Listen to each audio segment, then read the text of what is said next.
What remains now is not confusion, but consequence. The leak has changed the shape of the conversation, whether the palace acknowledges it or not. According to those following the fallout closely, this is no longer a story about privacy breached. It is about trust broken inside the institution. The priority has shifted from denial to endurance. Advisors are no longer asking how to contain the revelation. They are asking how much damage has already been done. Once medical truth enters the public sphere, it cannot be recalled. It can only be contextualized or ignored at great cost. Catherine's condition, as described in the leaked records, reframes every decision made around her absence. What once appeared strategic now looks evasive. What sounded reassuring now feels incomplete. And silence, once a shield, now reads as avoidance. Prince William's position has hardened. Sources suggest he is no longer willing to defer to palace consensus where Catherine's well-being is concerned. His actions indicate a shift from cooperation to protection, not theatrical, determined, the kind that does not announce itself, but changes outcomes quietly. The palace, meanwhile, appears divided. Some urge transparency as a path to restoring credibility. Others insist disclosure would unravel the institution further. This internal fracture is not visible publicly, but is felt in delay, in wording, in hesitation. Public reaction has settled into something more dangerous than outrage. Resolve. Viewers are no longer speculating wildly. They are comparing timelines, replaying statements, looking for coherence. When people begin auditing narrative instead of reacting emotionally, institutions lose the advantage of time. Parliamentary pressure, according to reports, is mounting, not for spectacle, but for accountability. Questions around medical autonomy, ethical oversight, and interference are no longer fringe concerns. They are entering formal discussion. That alone marks a turning point. What complicates this further is the whistleblower's warning that Catherine's case may not be isolated. If true, the implications extend beyond one person. They suggest a system optimized for appearance rather than care. A system that manages risk by suppressing vulnerability. Whether that claim holds will depend on what emerges next.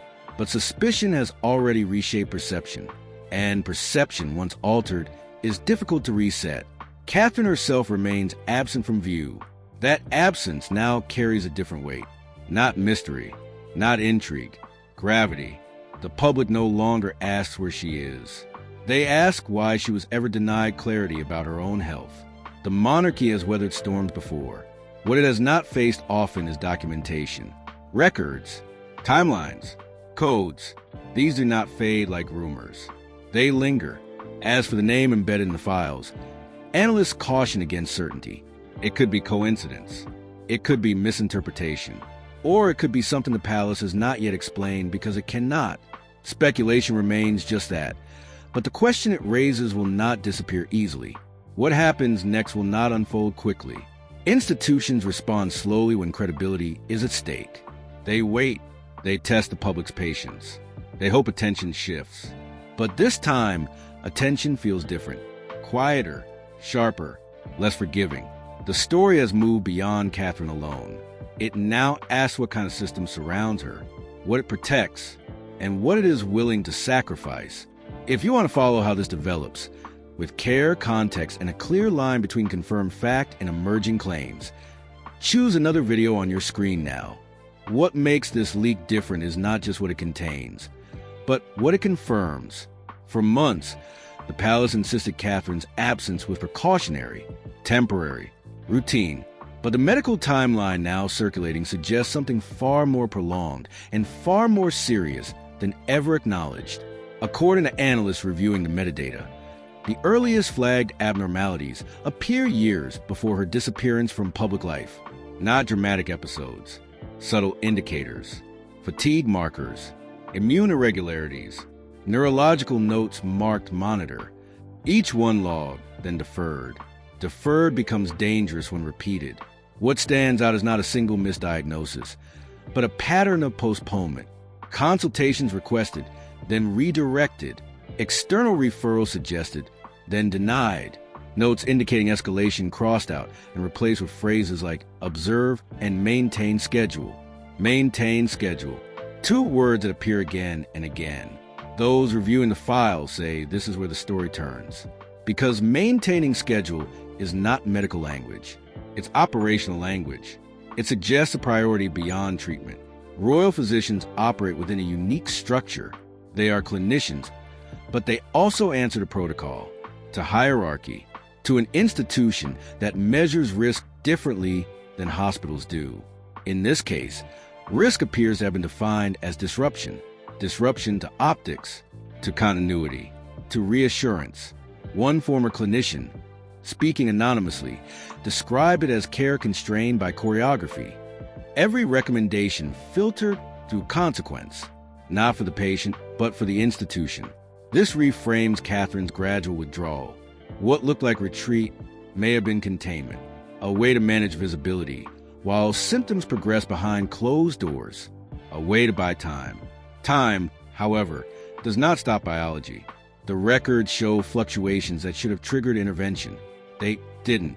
Instead, there are notes emphasizing stability, public readiness, avoid speculation. These are not clinical priorities. The psychological assessments included are equally telling. Stress responses elevated, sleep disruption, anxiety linked not to illness alone, but to environment. One note references pressure performed during flare. Another mentions reluctance to disclose severity. Reluctance does not occur in a vacuum. Those familiar with royal culture say disclosure is often framed as weakness. Vulnerability becomes liability. In that context, silence is encouraged, not forced, but rewarded. Catherine's silence now reads differently. The staff resignations that followed her disappearance take on new meaning as well. When caregivers leave abruptly, it often signals ethical discomfort, a line crossed, or approaching. One aide reportedly wrote in a private message, "I couldn't keep pretending nothing was wrong." That message was never meant to surface. It did anyway. William's reaction, according to sources, was delayed but decisive. He had trusted the system, trusted briefings, trusted reassurances. When confronted with unfiltered data, that trust fractured. The files show entries he had never seen, decisions made without his consent, assessments softened before reaching him. This is where the conflict with the palace reportedly escalated. Control versus care. Those aligned with containment argued that disclosure would trigger panic, that the public could not handle uncertainty, that history demanded restraint. William, sources suggest, disagreed. He saw uncertainty as inevitable and secrecy as corrosive. This disagreement matters because it reveals a deeper divide, not about Catherine alone, but about how the monarchy treats vulnerability, whether it adapts to it or suppresses it. The leaked records do not prove malice. They suggest prioritization, and prioritization, when misaligned, can cause harm without intent. What remains unanswered is whether Catherine herself was fully informed. Some notes imply partial disclosure. Others suggest reassurance without detail. That ambiguity is perhaps the most troubling element. Everyone deserves clarity about their own body. As this story continues to unfold, one reality becomes clear. This is no longer about a single breach or a single diagnosis. It is about a system confronted with its own reflection and uncertain how to respond. The next phase will not be shaped by leaks alone.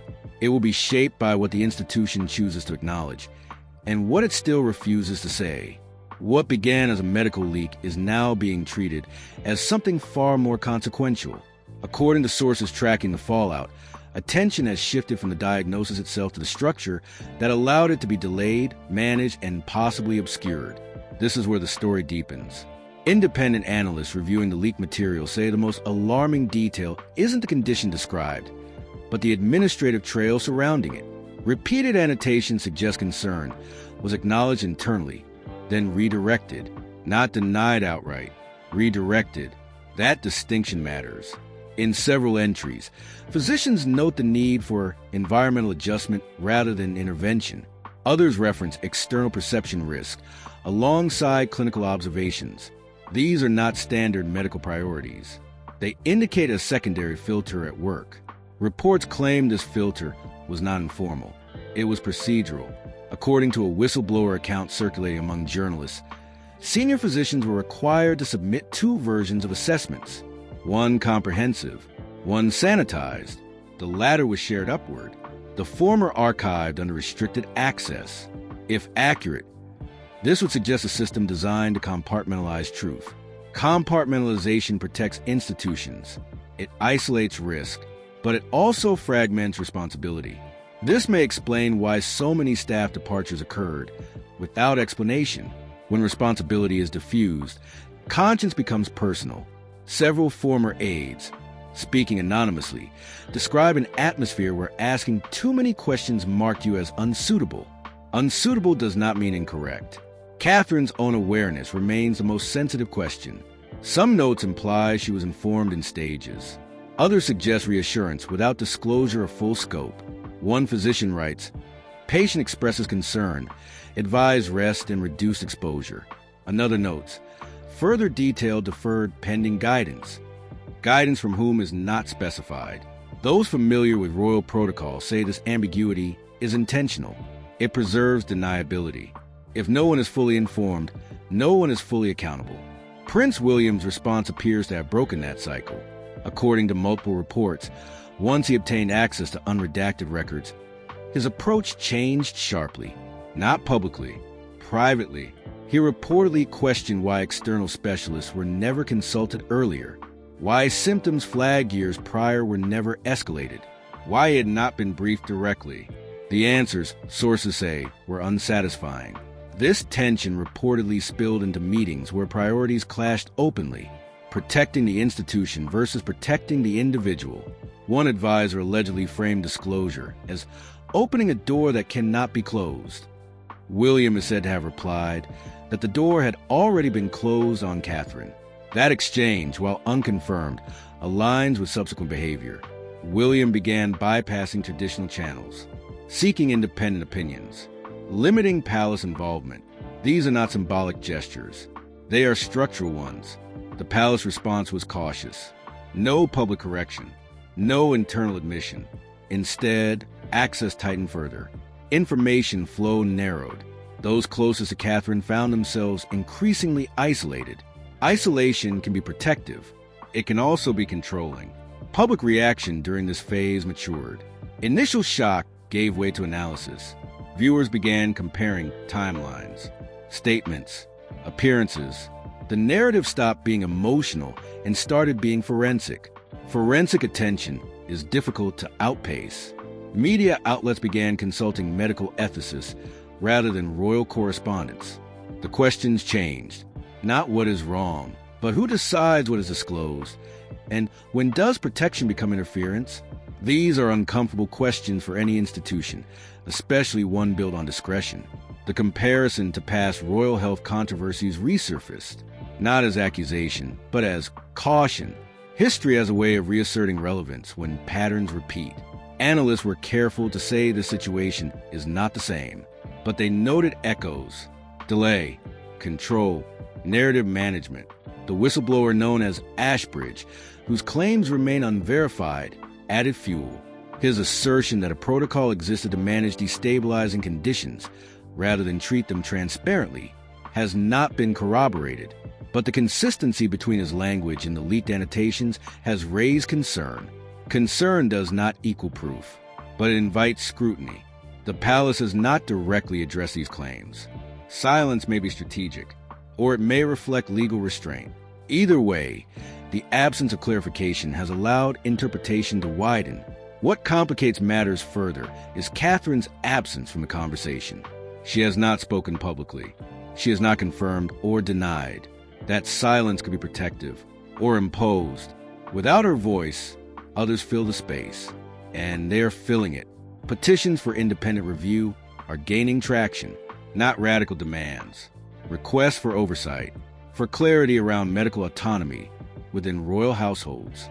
These are procedural questions, not political ones. Yet procedure threatens precedent. The monarchy now faces a dilemma it cannot easily resolve. To respond risks validating concern.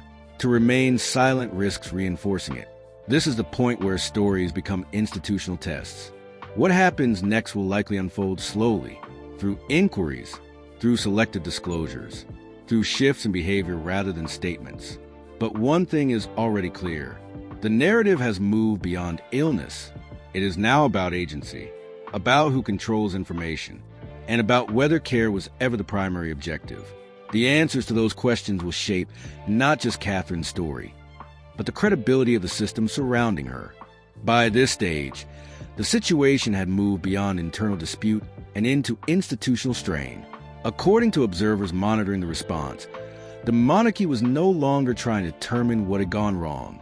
It was trying to determine how exposed it had become. The pressure was no longer coming from tabloids. It was coming from professionals, medical ethicists, legal analysts, former civil servants. The questions they raised were precise and difficult to deflect. Who had final authority over Catherine's care? Who decided what information was shared upward? And what stopped there? And at what point does protecting the crown override an individual's right to informed consent? These are not sensational questions. They are procedural ones, and that made them dangerous. Sources suggest that within the palace, the response fractured along functional lines. Legal advisors urged silence, citing privacy and liability. Communication staff pushed for limited reassurance, something to slow speculation without acknowledging fault. Medical advisors, according to reports, were split. Some insisting protocols were followed, others privately conceding that care had been compromised by caution. This internal disagreement slowed everything. Prince William's position became increasingly isolated. He was no longer simply advocating for Catherine. He was challenging the premise that secrecy equals stability. That challenge, insiders say, unsettled senior figures who had built their careers on managing visibility rather than outcomes. William reportedly pressed for an independent review, not a public inquiry. A private, external assessment of medical governance within the royal household. The idea was resisted strongly. An external review implies external standards. Those opposing argued that the royal family's medical arrangements are unique, requiring discretion and flexibility. That outside scrutiny could not account for the pressures involved. William's counter, according to one account, was blunt. Pressure does not justify ignorance. The standoff hardened. Meanwhile, Catherine's isolation deepened. Access to her circle narrowed further. Visits were limited. Communication channels tightened. This was framed as protection. But to those watching closely, it looked increasingly like control. Control often presents as care. Public perception shifted again during this phase. The narrative was no longer about illness or even concealment. It was about autonomy. About whether Catherine had been allowed to make fully informed decisions about her own body.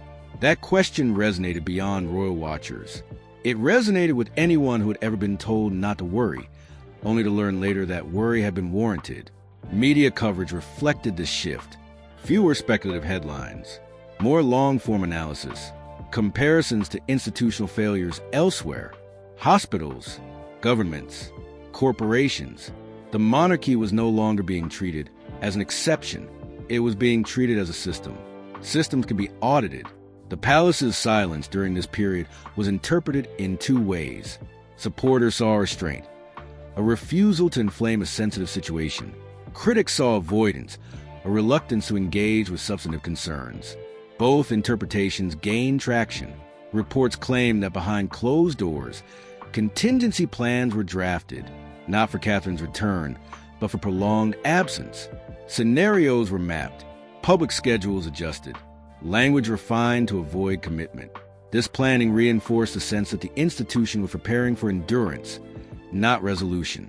The whistleblower allegations continued to hover, unproven but persistent. The claim that a protocol existed to manage destabilizing health issues, rather than address them transparently, has not been substantiated. But the consistency between that claim and the leaked annotations has made it difficult to dismiss outright. Silence does not refute patterns. As scrutiny intensified, the monarchy faced a narrowing set of options. Full transparency risked legal exposure. Partial acknowledgement risked validating criticism. Continued silence risked eroding trust further. Trust, once questioned, rarely returns on command. William's actions suggested he understood this. Sources say he began preparing for the possibility that resolution would not come from within the institution. That change might be forced externally, through inquiry, through pressure, through time. Time cuts both ways. Catherine's absence, once explained as recovery, now carried symbolic weight. Each day without clarity added to the sense that something unresolved lay beneath the surface. Not scandal, uncertainty. And uncertainty is corrosive. By the end of this phase, one thing had become clear to those watching closely. This was no longer about what had happened to Catherine. It was about what the monarchy would do when confronted with evidence that its methods may have failed her. Institutions reveal themselves most clearly not in moments of triumph, but in moments of reckoning. Whether this reckoning leads to reform, retrenchment, or quiet adjustment remains to be seen. But the conditions for change have been established. And once conditions exist, outcomes follow, slowly, unevenly, but inevitably.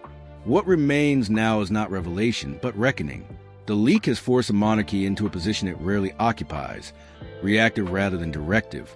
According to those tracking the final phase of this crisis, the institution is no longer deciding what to say. It is deciding what it can afford not to say. The focus has shifted to consequences. Legal advisors are said to be mapping exposure, not just from the leak itself, but from what it implies. If Catherine was not fully informed, if care was filtered through protocol, if records were altered or delayed, the issue moves beyond optics into accountability. That threshold matters. Public patience has thinned into expectation. Prince William's posture suggests preparation rather than persuasion. Sources indicate he has stopped trying to align competing interests and has begun prioritizing outcomes. Quietly, methodically, he has not escalated publicly. But insiders say he is assembling options, medical, legal, institutional, outside traditional channels. This is not rebellion. It is contingency. Catherine's continued absence carries a different meaning now. It is no longer read as retreat or recovery alone. It is read as evidence that the system has not resolved the conditions that led here. In that silence, the public hears unfinished business. The palace's strategy appears to be endurance. Let attention cool. Let process replace urgency. Let ambiguity absorb pressure. That approach has worked before. What's different now is a paper trail. Records do not cool. They persist. The whistleblower claims remain unverified, but they have done their work. They reframe the story from isolated failure to systemic risk. Even if some allegations prove exaggerated, the central question remains: who decides when discretion ends and duty to the patient begins? That question will not disappear. Behind the scenes, talk of an independent review continues. Whether it materializes is uncertain. What is clear is that the idea has entered serious conversation. Once that happens, resistance becomes visible. Visibility invites comparison. The monarchy has faced comparison before. It has survived by adapting quietly. The difference now is that adaptation may require acknowledgement, of process, of oversight, of autonomy. Those are uncomfortable admissions for an institution built on control. Catherine's story has become symbolic, without her consent. That is the final irony. The very system designed to protect her from becoming a narrative has turned her into one. And narratives once formed shape expectation. Public response reflects that shift. There is less anger, more insistence. Less speculation, more demand for clarity. This is a phase institutions fear most because it does not burn out quickly. William's role will be decisive, not because he will speak dramatically, but because he will choose whether alignment matters more than truth. His recent action suggests he understands the cost of choosing silence. What happens next will not arrive with an announcement. It will arrive through process, through whether Catherine's voice is restored, through whether medical governance is clarified, through whether discretion is redefined. The monarchy can absorb scandal. It struggles with documentation, and documentation now exists. This story has moved beyond leaks and into legacy, not the legacy of a reign, but of a response. How an institution treats vulnerability when image is at risk, that answer is still forming. If you want to follow how this unfolds, carefully, clearly, and with respect for what's confirmed and what remains claimed, choose another video on your screen now.